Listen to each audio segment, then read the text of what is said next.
Imagine कीजिए अगर हमारे पृथ्वी के पास भी शनि ग्रह जैसे छल्ले होते तो हमारे पृथ्वी का नजारा कैसा होता और हम इंसानों की हालत कैसी होती, या फिर हमारे पृथ्वी का साइज जुपिटर प्लैनेट जितना ही बड़ा हो जाता तो क्या होता। चलिए जानते हैं। साथ में आगे आपको ये भी पता चलने वाला है कि जुपिटर प्लैनेट हमारे पृथ्वी में जीवन को कैसे सपोर्ट करती है। क्या ऐसा हो सकता है कि हमारे पृथ्वी के पास भी शनि ग्रह जैसे छल्ले हों, और अगर ऐसा हो गया तो क्या होगा, चलिए जानते हैं। तो दोस्तों, नासा के अनुसार ऐसा हो सकता है। दरअसल जब कोई हजारों किलोमीटर की एस्टेरॉइड हमारे चंद्रमा से टकराएगी तब चंद्रमा पूरी तरह से टूटकर बिखर जाएगा और समय के साथ हमारे पृथ्वी के चारों ओर एक छल्ला बना लेगा। जहां सैटर्न का रिंग धूल कण और बर्फ से बना है, वहीं पर हमारे पृथ्वी का रिंग पूरी तरह से बड़े बड़े पत्थरों से मिलकर बना होगा, जो कि सैटर्न के रिंग से भी ज्यादा खतरनाक होगा। इसका अंदाजा आप इस बात से लगा सकते हैं। रिंग में बिखरे हुए पत्थर इंटरनेशनल स्पेस स्टेशन के लिए काफी परेशानी खड़ी करेंगे, और अगर थोड़ी भी गलती हुई तो स्पेस में ISS के सिर्फ टुकड़े ही घूमेंगे। यही हाल दूसरे सैटेलाइट के साथ भी होगा, जिससे हमारा कम्युनिकेशन और नेविगेशन सिस्टम पूरी तरह से ठप हो जाएगा। यही नहीं, स्पेसक्राफ्ट को स्पेस में भेजना भी मुश्किल हो जाएगा, क्योंकि स्पेसक्राफ्ट के पृथ्वी के ऑर्बिट से बाहर निकलना संभव होगा। पर जो भी हो, पृथ्वी से इसका नजारा बेहतरीन होगा। जहां इक्वेटर पर यह पतली लकीर सी दिखाई देगी, वहीं इक्वेटर से दूर जाने पर रिंग चौड़ी होती जाएगी।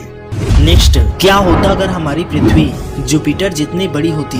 तो दोस्तों, अगर हमारी धरती जुपिटर जितनी बिग जायंट प्लैनेट होती तो धरती पर ग्रेविटी 11 गुना हो जाता, क्योंकि हमारी धरती भी पहले की तुलना में 11 गुना ज्यादा भारी हो चुकी थी। यही नहीं, हमारा वजन भी 11 गुना ज्यादा होता। मतलब कि अगर पहले आपका वजन 50 kg था तो जुपिटर जैसे बड़े ग्रह पर आपका वजन 550 kg का होता।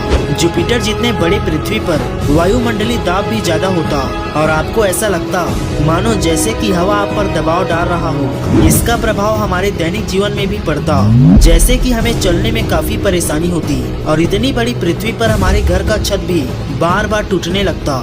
इसके बाद कहानी यही खत्म नहीं होती, क्योंकि इतनी बड़ी पृथ्वी अपने पास से गुजरने वाली हर एक चीज और एस्टेरॉइड को अपनी ओर खींचती, जिससे हमारे पृथ्वी पर एस्टेरॉइड की बारिश होती, और धरती पर हम 550 kg के मानव कभी जिंदा ही नहीं रह पाती। लेकिन अगर ऐसा हो जाता तो मैं जरूर 1000 एकड़ की जमीन पर कब्जा करता।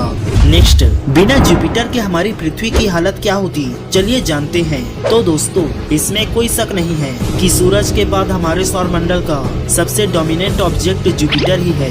ऐसा इसलिए क्योंकि जुपिटर का मास हमारे सौर मंडल के सभी ग्रहों के मास को मिला लेने के बाद भी 2.5 गुना ज्यादा ही होगा, और इसी कारण जुपिटर हमारे पृथ्वी के लिए एक प्रोटेक्टर की तरह कार्य करता है, और यह बाहरी सौर मंडल से पृथ्वी की ओर आने वाले एस्टेरॉइड को अपने पावरफुल ग्रेविटी की वजह से अपनी ओर खींच लेता है। यही कारण है कि 6 से 7 मिलियन साल पहले 10 से 15 किलोमीटर की एक एस्टेरॉइड पृथ्वी से टकराई थी, और इसने डायनासोर का अंत कर दिया था। लेकिन जुपिटर के न होने की वजह से धरती पर ऐसी विनाशकारी घटना समय समय पर घटती रहती, जिससे हमारी धरती पर जीवन को पनपने का समय नहीं मिलता, और न ही आज हम यहाँ पर बात कर रही होती। तो इसलिए धरती पर जीवन के विकास के लिए जुपिटर ही जिम्मेदार है। अगर तुम लोग नए हो तो सब्सक्राइब करो।